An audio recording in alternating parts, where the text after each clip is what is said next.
presentations. But let me just set up the timer. I'll try to let you know when there's a 2-minute warning. Bear with me a second. Okay. So Tiichám, whenever you're ready, you can start. Okay. Thank you everyone for joining. We are Tiichám partners. So today, it's imperative that we confront a pressing issue that affects us all, climate change. However, our discussion will focus on a critical aspect often overlooked, the disproportionate impact of climate change on vulnerable and marginalized communities. Imagine for a moment the face of climate change. It's not just melting ice caps or rising sea levels. It's the faces of those who bear the burns of its consequences, the marginalized and the vulnerable population around the world. Climate justice is the lens through which we must view this issue. It's about the fairness, equity, and ensuring that all people, regardless of their socioeconomic status or background, have a voice and are protected from the adverse effect of climate change. Let me paint you a picture of reality. In low-income urban neighborhoods, their infrastructure is lacking. Extreme heat waves becomes deadly. People unable to afford air conditioning or proper housing succumb to heat-related illness. It's not just discomfort, it's a matter of life or death. Coastal communities, especially in developing countries, face an existential threat. Rising sea levels, intensified storms, and coastal erosion threaten their homes, their livelihoods, and their very existence. For them, climate change isn't a distant threat, it's a daily reality, forcing them to make impossible choices between staying and risking their lives or leaving everything behind. And what about Indigenous communities, the guardians of our planet biodiversity? They face displacement as their ancestral lands become uninhabitable due to changing weather patterns. Their way of life, deeply intertwined with the natural world, is under threat. It's not just about losing land, it's about losing culture, identity, and heritage. The impact of climate change on vulnerable communities extend beyond environmental concerns. It aggravates existing inequalities, perpetuates cycle of poverty, and threatens human rights. It's a social justice issue as much as an environmental one. But amidst these challenges, there is hope.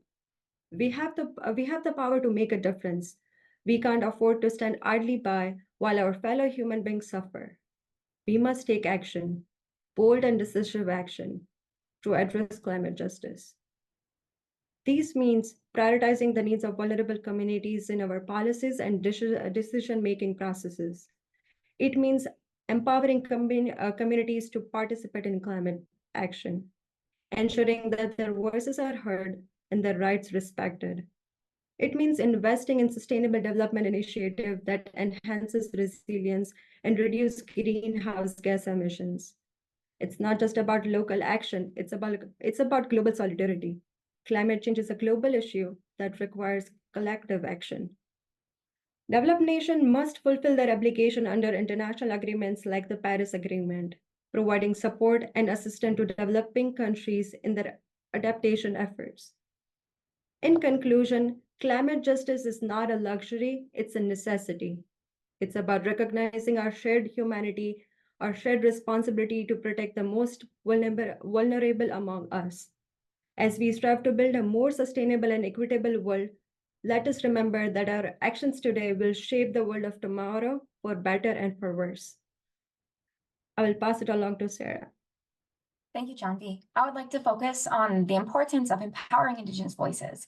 So first, I want to begin by providing with a contrast between international governance when considering the role of Indigenous peoples related to climate solutions.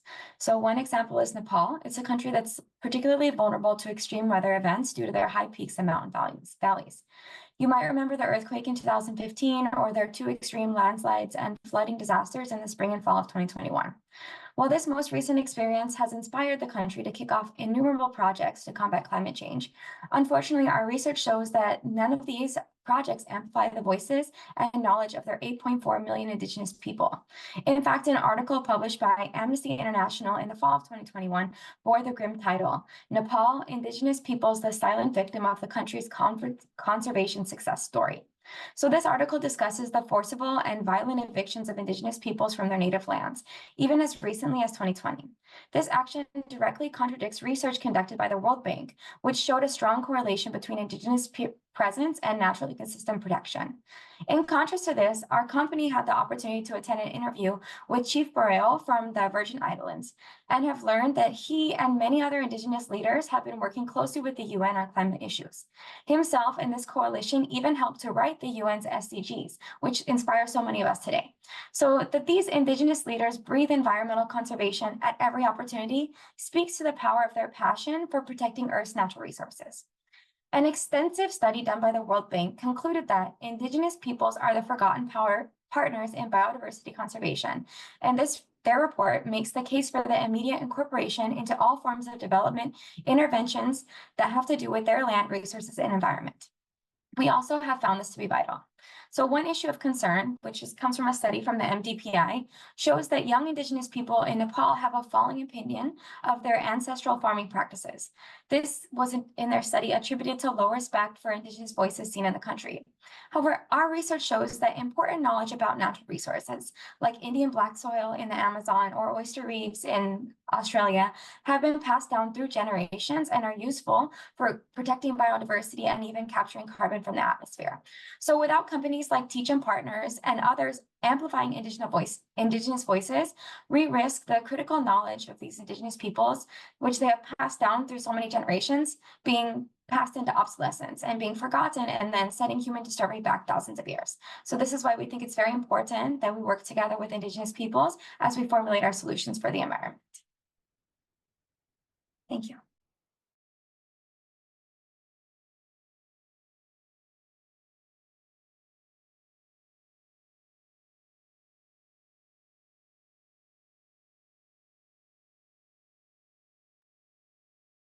Barney, we are done for Tiichám Partners.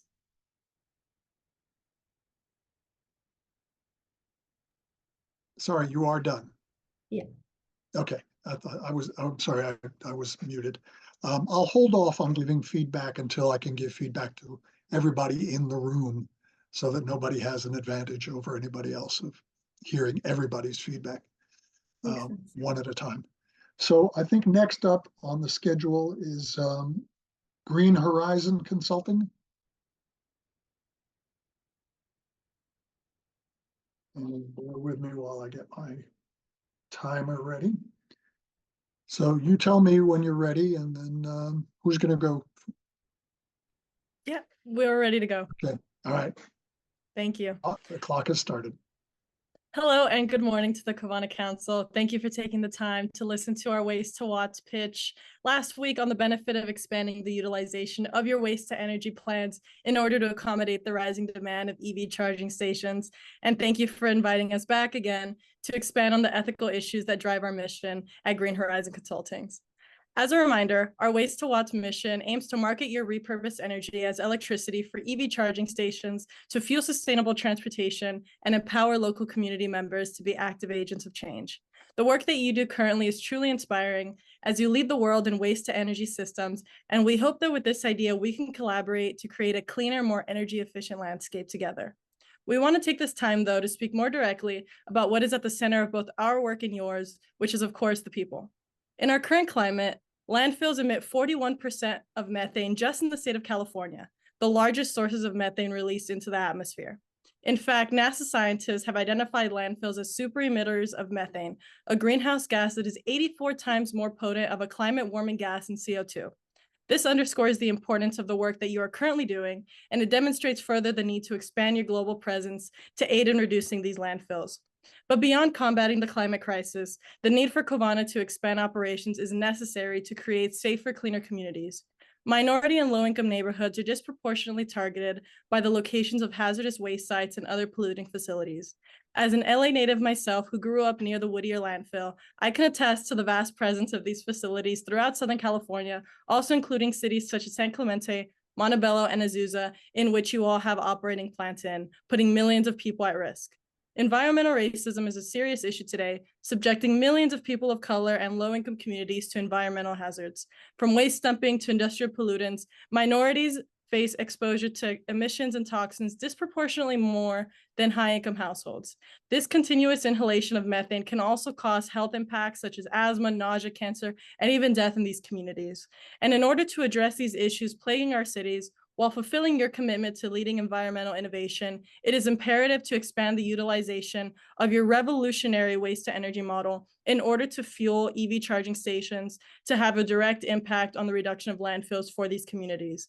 I will now pass it on to Mariana, who will get further into the benefits of this plan. Thank you, Alisa. So our solution encourages a shift towards a circular economy model where resources are used effectively, waste is minimized, and materials can be recycled or repurposed whenever possible. By using your already existing waste-to-energy plan and now adding the portion of powering electric vehicle charging stations, where you are effectively demonstrating a commitment to reducing resource depletion and minimizing environmental harm. Investing in our solution facilitates a shift away from fossil fuels, which is ethical due to several factors. First, it aligns with your mission and values to ensure that no waste is ever wasted and mitigate the adverse effects of climate change, safeguarding the well-being of future and current generations as well. Second, fossil fuel emissions transcend national borders and affect communities all around the world. So by taking action to mitigate climate change and global warming and its associated impacts by investing in renewable energy and supporting initiatives like Waste to Watts, you can contribute to global efforts to combat climate change and promote a sustainable future for all. Thirdly, this investment reflects a commitment with social responsibility by prioritizing health and welfare of communities disproportionately affected by pollution and environmental injustices, just as Alisa just explained to us.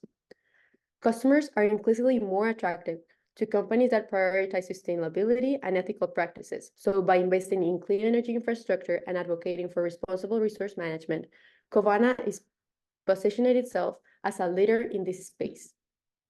Finally, by embracing clean energy alternatives, you will be contributing to the creation of sustainable and resilient economies, fostering innovation, job creation, and economic growth while also reducing our vulnerability as a society to the fossil fuel markets and finite resources.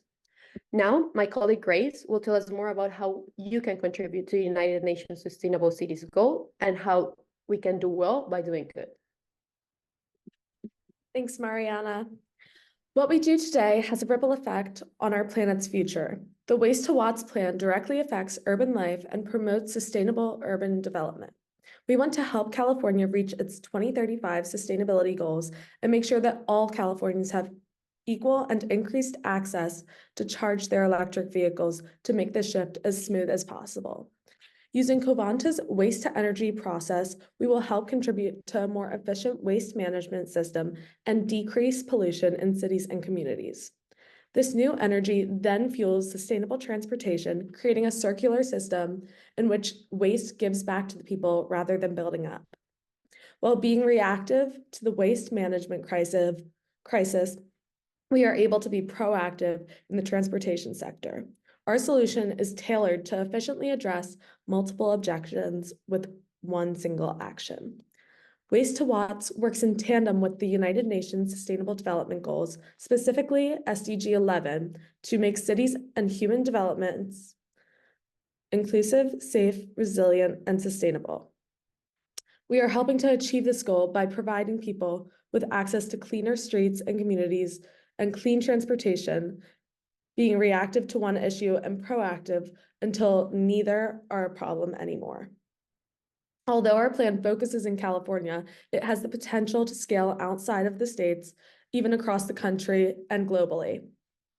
With the success in just one of Covanta's already established plans, they can implement Waste to Watts in their other facilities across the United States. Uniquely, our plan allows for collaboration between companies and everyday people. Green Horizon Consulting is dedicated to serving all stakeholders. Waste to Watts especially encourages Covanta to collaborate with companies already in the transportation sector to gain insight on how the market works and to front some of the initial investment costs. Not only this, but Covanta will also be working with everyday people to clean up public spaces and communities, and then again, fueling transportation for people like you and me. By putting people at the center of change, They can be a part of initiating this transformation, making them more interested in sustainability, leading to more activism and more awareness for our environment throughout the environment. You are already a leader in regenerative waste management, and we would like to expand your portfolio to sustainable transportation to take you to the next level. I urge you to consider Waste to Watts to advance SDG 11 and the current landscape of cities, decreasing pollution and increasing sustainable transportation.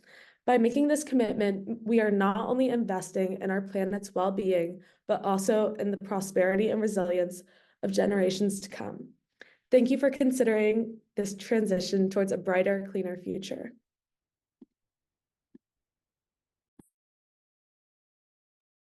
That's it? You done? Good, thank you. We will move on to the next team. Bear with me 1 second. I've got to reset the timer. Okay, so I think up next is MATRI. Is that right? Yeah, thank you, Barney.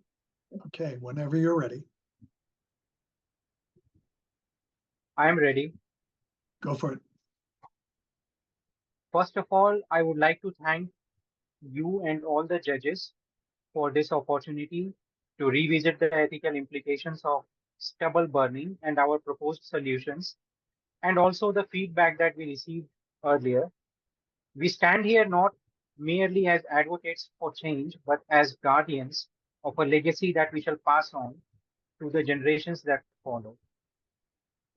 From stubble to sustainability, we propose solutions for a problem that has arisen out of a method that is steeped in tradition, coming from a country of 1.4 billion population, out of which around 60% of the population depending directly or indirectly on agriculture. The problem of stubble burning poses an ethical dilemma that goes beyond environmental degradation. It strikes at the heart of human dignity and health. For example, if we scrutinize this problem of stubble burning from the utilitarian perspective, we find that while burning may offer immediate ease to the farmers, the resulting air pollution inflicts a toll on millions. This contradiction challenges us to innovate. Thus, our proposal to transform stubble into biochar and bioenergy not only mitigates harm, but maximizes benefits across communities. We are also bound by a duty of care towards our environment and fellow beings. Stubble burning breaches this duty, as it neglects the rights of individuals to clean air and a healthy life. Conversely, our initiative holds these rights, grounding our actions in moral absolutes rather than outcomes alone. We also need to act according to virtues of compassion, stewardship, and justice. When farmers are driven to burn stubble, it is not out of malevolence, but necessity.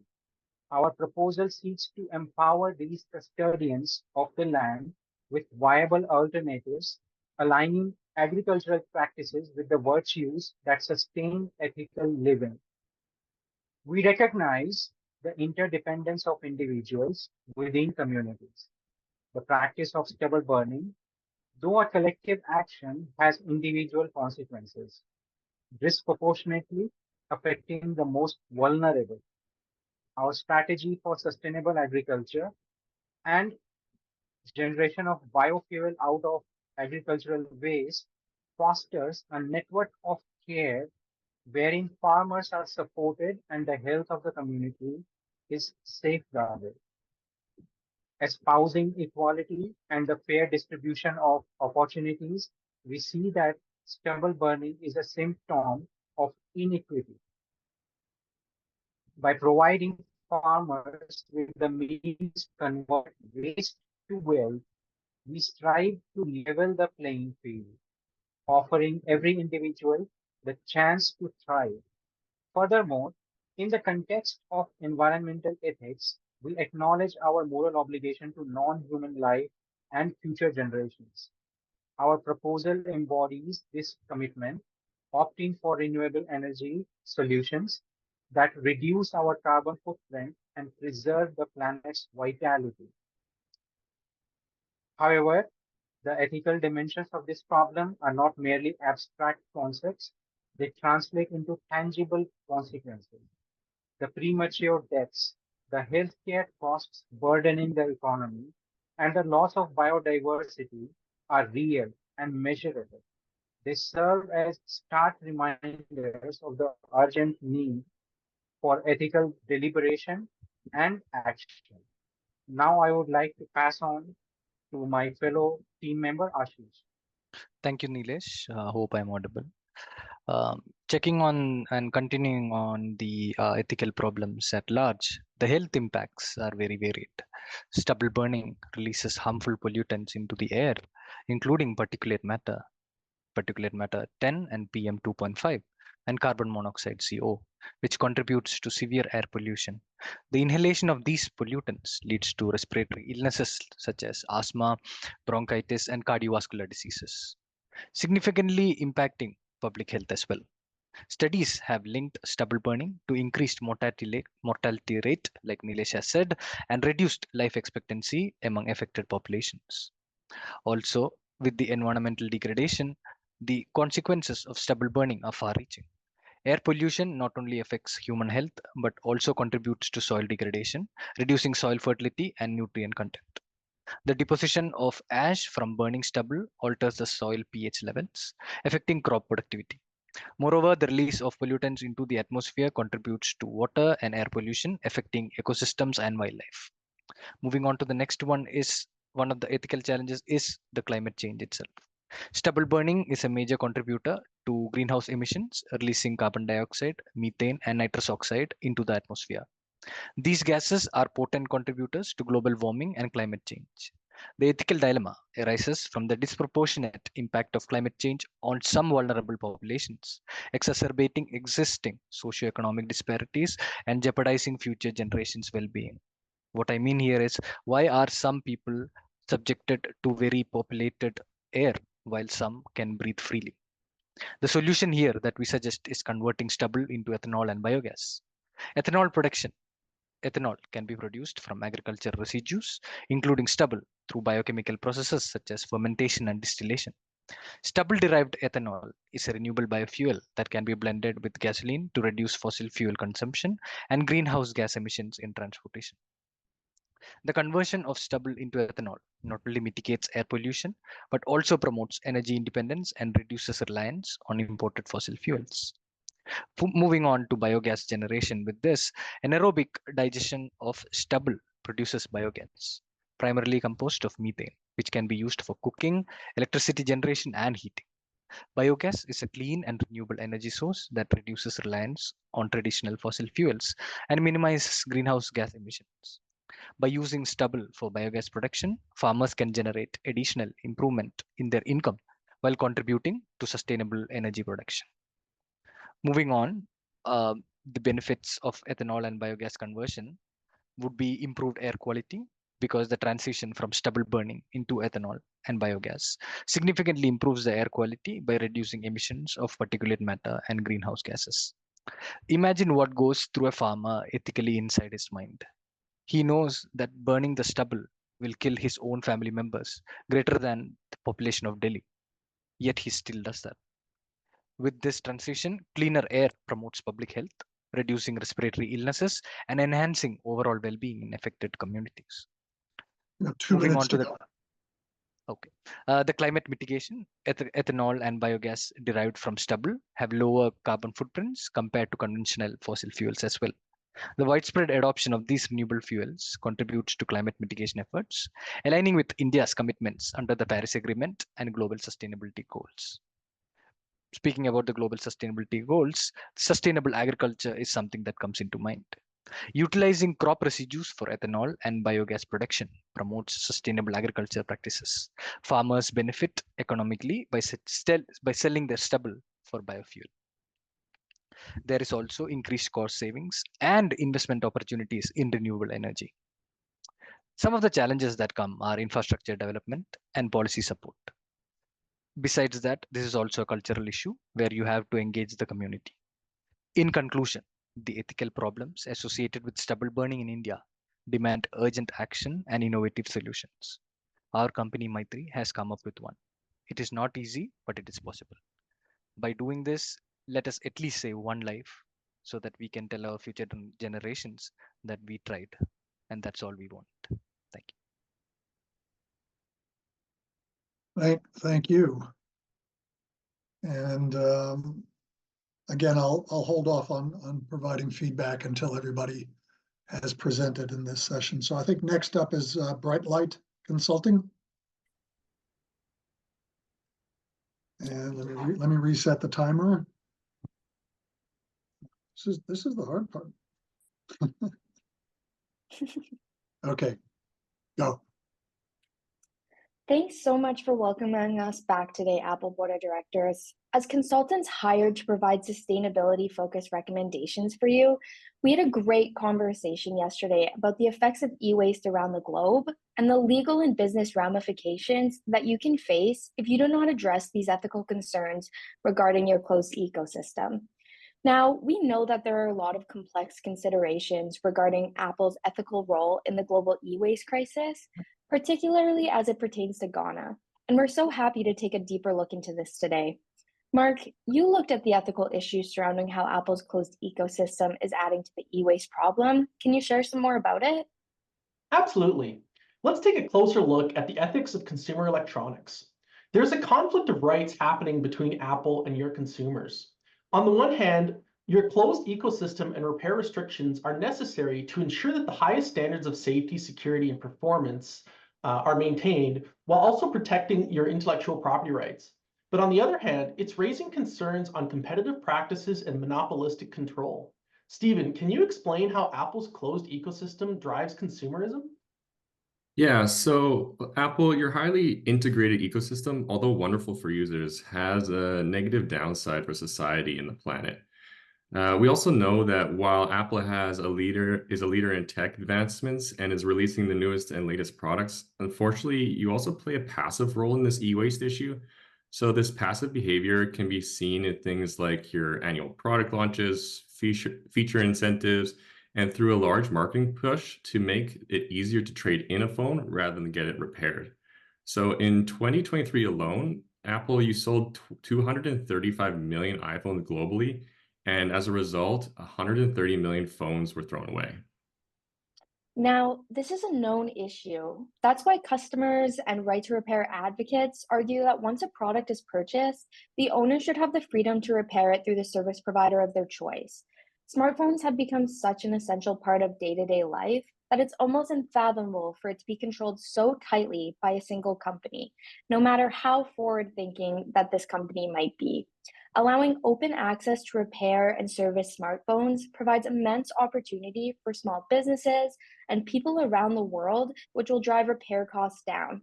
With an open repair community, it leaves room for more businesses to innovate new methods and practices to better repair phones, keeping them in operation longer. At the end of the day, why wouldn't you want your phones to have the longest possible life and help the greatest number of people? Mark, let's talk about the e-waste a little bit more. Sure. So in many cases, the burden of waste disposal is falling disproportionately on marginalized communities, highlighting existing inequalities. At the core of the e-waste problem lies a complex ethical dilemma: the obligation of developed societies and powerful corporations to prevent harm and support the welfare of less privileged communities and the environment. However, at the same time, informal e-waste economies have emerged in these developing countries whose locals now rely on these waste streams for their livelihood.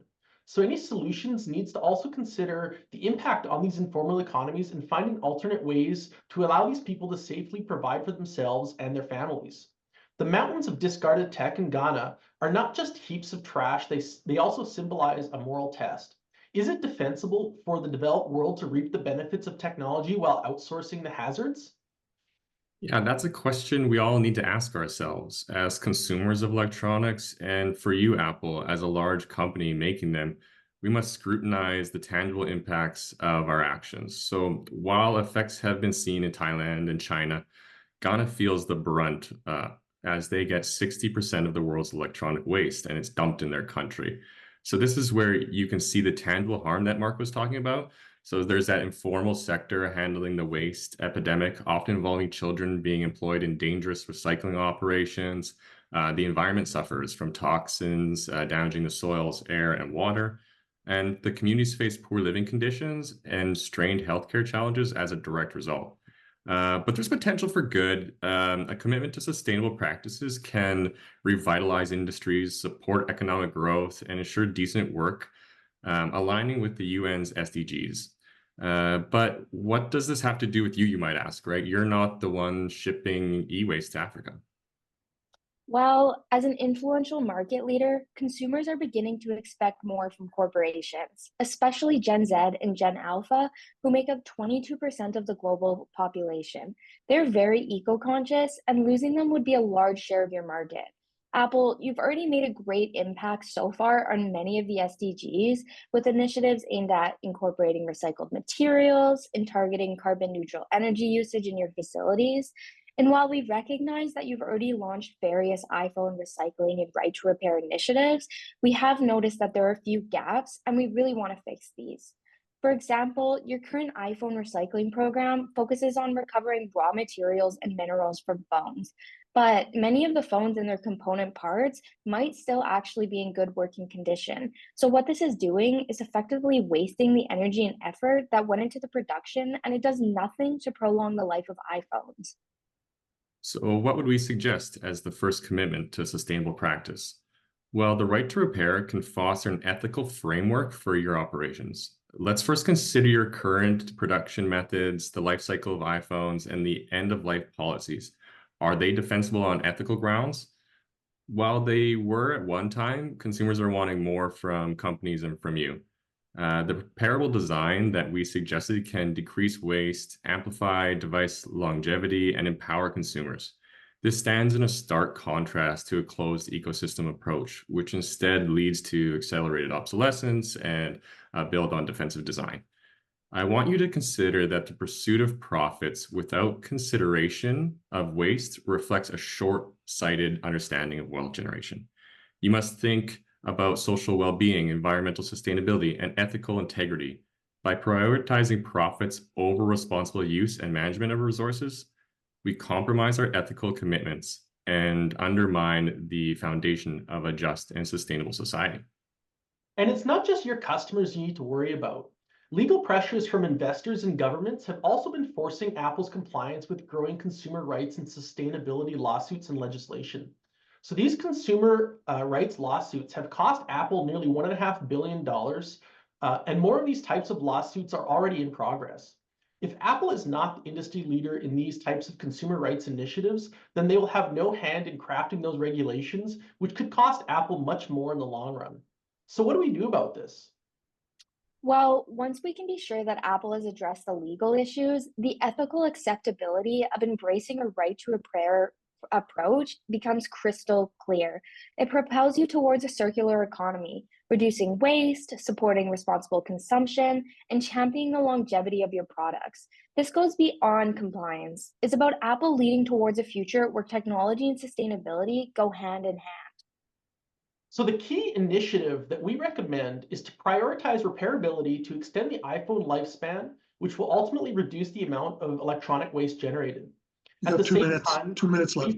Thank you. At the same time, we recommend that Apple reduce barriers to repair by revamping the independent repair program. This will ensure that all consumers can access affordable repairs to keep their Apple products running without sacrificing performance for years to come. Apple can assert its position as a market leader by championing corporate responsibility efforts to meet the expectations of consumers, investors, and government bodies alike. So additionally, we propose a groundbreaking partnership with an African PRO. So what is a PRO? It's Producer Responsibility Organization, and we suggest EPRON to help combat e-waste in Africa. This partnership would leverage their expertise in the local communities, and alongside Apple's materials R&D team to help you, it would help safely disassemble and recycle e-waste. This would be a true two-way partnership, fostering mutual learning and impactful actions. We know you recognize the importance of supporting communities affected by the growing e-waste economy, and this would underscore Apple's commitment to creating positive change together. These initiatives embody your dedication to innovation with purpose and responsible global stewardship. While we know the path ahead is challenging, it is filled with opportunity. We stand at a pivotal point where your decisions today can cement Apple's reputation tomorrow, which has the possibility to be as a leader, not only in technology, but in global corporate ethics. Thank you again for having us back here today. Hopefully that clarifies any questions that you had on the ethical considerations. And please do let us know if there's anything you'd like to discuss further, and we can set up another meeting. Thank you. Thanks. Good. Thank you very much. And up next is Veins of Life. So just, again, I will let you know when you have 2 minutes to go. And whenever you're ready to start, just start and I'll keep the time. Thanks, Bernie. Yes, we're ready. Hi, everyone. I'm chairman of the board of the Shahar-Babak Copper Complex. Considering our responsibility, our mission always was to be with the community of Shahar-Babak City and knowing their problems and issues toward the company's activities. Today, we have a respected guest from the community who wants to share her experiences with us. We're here to listen her wholeheartedly. I'm the elected representative of the deceived people of my city, Shahar-Babak. One of those people, you make them sick and kill them indirectly. But today, I've come to demand my rights from you. 40 years ago, you told us that with the arrival of the copper company, many jobs would be created for our unemployed youth, and we would become wealthy, but that wasn't the truth. We traded the piece of our city for something we had. You didn't tell us the reality. You didn't tell us that you would pollute the air and the water. Have you ever been inside the city? The people have become ill due to the air and the water pollution that you have created. Mining causes a number of the different health problems, including neurological disorder and kidney diseases for my people. Our children are under 5 have a mental deficiencies, and those who work in your company die of cancer. The average lifespan of anyone working in your company is now 35 to 40. You are not only killing our people, but you have also destroyed our planes. You have driven our animals and wildlife species to extinction. Do you have any solution for this? Yes, we understand your concerns and really feel sorry about it. Regarding every people's concern related to this problem in Shahar-Babak City, we've considered a solution, which is advanced filtration technology. This technology could make a significant difference. Look at the success of modern scrubbers. The installation of this technology can lead to approximately 30% reduction in sulfur dioxide emissions in just 1 year. We recommend this investment in Shahar-Babak. Upon this implementation, pollution levels will decrease, leading to decline in illnesses. Additionally, with this technology in place, we can ensure that outfits and wildlife will be better protected from the harm. Do you want to point out any other environmental impacts that we should consider? Well, you have only found a solution for one of our problems, but still we have issues. We have a water shortage in our city, and your company uses lots of water, especially underground water, which means that in a few years, we might not even have water to drink. One of the reasons for the destruction of some of our plains, pasture, and agricultural lands has been destroyed because of this. Did you ever think about this issue? Well, yes, of course, the water consumption has always been a challenge for both the community, the local community, and the company. But with the water pinch technique, we hope that we can modify this problem in a very decent way. The water pinch technique has been successfully implemented in industries with high ratio water demand, such as in certain copper mining factory in Khatunabad city, leading to a 30% reduction in water use. We believe this approach could be similarly effective in Shahar-Babak's copper industry. Are there any additional social challenges you're facing that we should address? Well, you managed to solve another problem, but there are still problems. I remember when I was a child, my uncle and all my cousins work on the agricultural land. They also raise the livestock. One of my hobbies was playing with the animals. Whenever I felt down, I would go to their agricultural land, walking among the wheat fields, and that cheered me up. They earn income through trading the agricultural and livestock products like wheat, meat, and dairy with other cities. They were happy, but do you know what happened to them? After your company came, everything changed. People stopped buying their product because they thought they were contaminated due to your company's waste. After a while, he went bankrupt and died. After him, the land of livestock died too. My cousins become unemployed. It wasn't just our family, many families face this problem. How do you intend to compensate this for us? Well, I'm really sorry for your loss and the unemployment issue in the city that you mentioned. Yes, we're aware of the consequences of our activities, and it's very important and crucial for us to act in the most democratic way we can. In order to do this, it's recommended that the local poll be held in the region every 10 years or so to decide whether to invest in the next phases of the mining project and whether to continue exploitation or not. This poll will determine the local people's opinion about the pros and cons about the continuity of extraction, as allows them to be involved in choosing the fate of themselves and their families in being affected by the benefits and harms of the copper mine exploitation. Also, we urge the implementation of a participatory decision-making process. Regular stakeholder meetings can ensure that the community concerns are addressed. Upon its implementation, pollution levels will decrease, leading to a decline in illnesses. And additionally, investing in skills training for alternative employment and entrepreneurship within the copper's industry value chain can provide sustainable economic opportunities for the affected population. Any other social or economic issues we should discuss at this point? It's not just that. With the salaries you currently give to your employees, which are several times more than the rest of the people, the stores in the market raise the price of their product. They think we are wealthy, but someone like me, whose father doesn't work in a copper mine, we can't even meet our basic needs.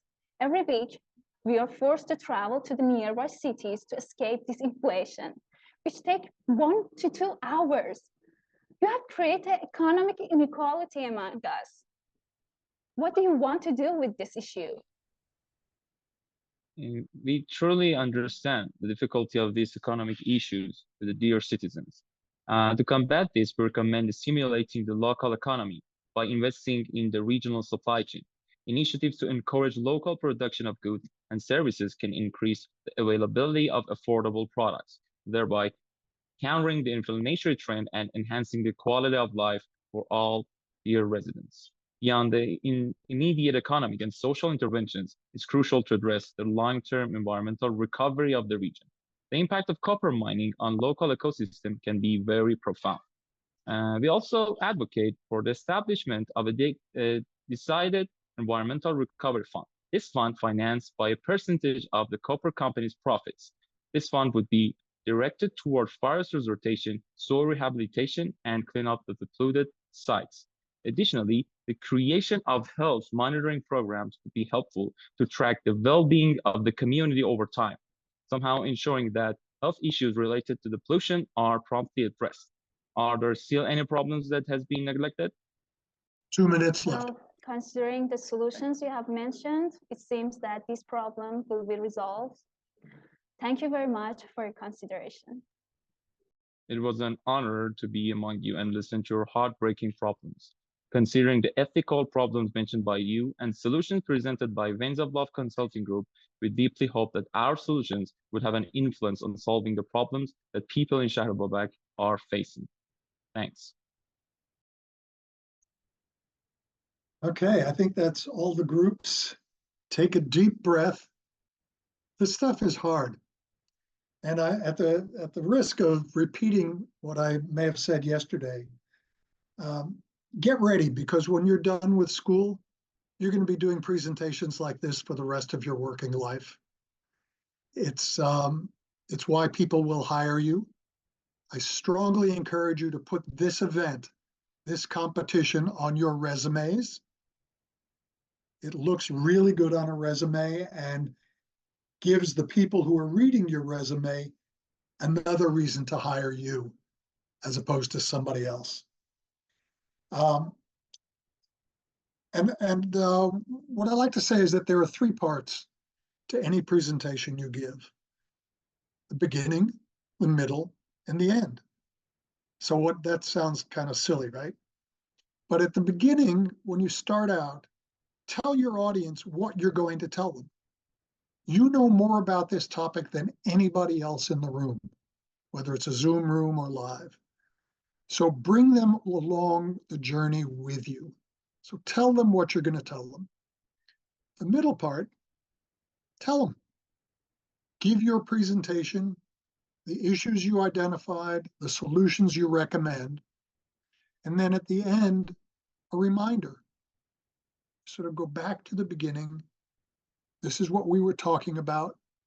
Here's our solution. And we strongly recommend that you do A, B, C. The judges' minds are going to wander. Your colleagues at work, their minds will wander. Keep them focused. Keep them where you want them to be. And you'll do fine. I mean, this is really impressive. I could not have done this when I was in school. So congratulations.